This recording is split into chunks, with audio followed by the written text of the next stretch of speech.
You're very happy.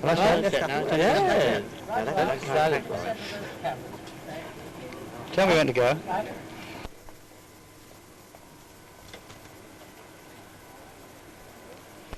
Well, I've been asked to tell you something about these early trials of the Brabazon. Yesterday, we as a crew handled it for the first time. It moved under its own power, as I say again, for the first time, and behaved really very satisfactorily.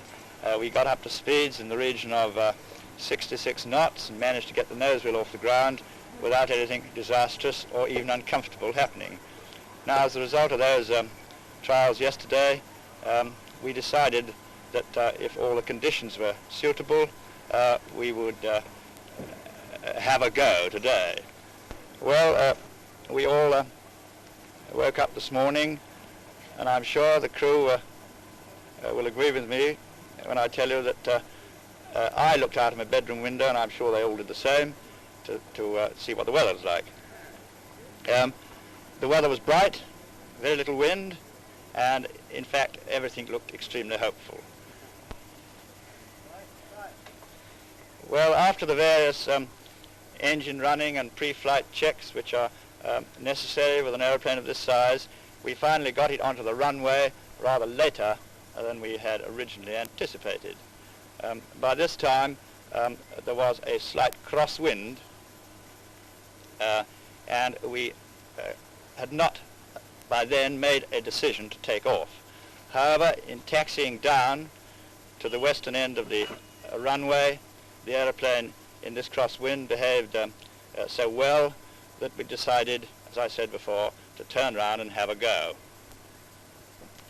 There's very little more. We turned around, we headed the thing in an easterly direction, and opened the engines up to the takeoff power, let off the brakes, and she was off the ground in some 500 to 600 yards. In fact, she was off so quickly that it took me rather unawares. However, we managed to keep the thing under control and continue to climb steadily up to about 3,000 feet.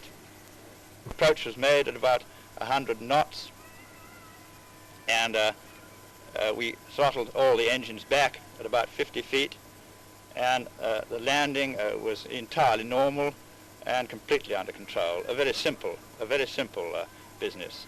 I was expecting perhaps to have something a little peculiar at this stage, but nothing of that sort occurred. We merely pulled the stick back.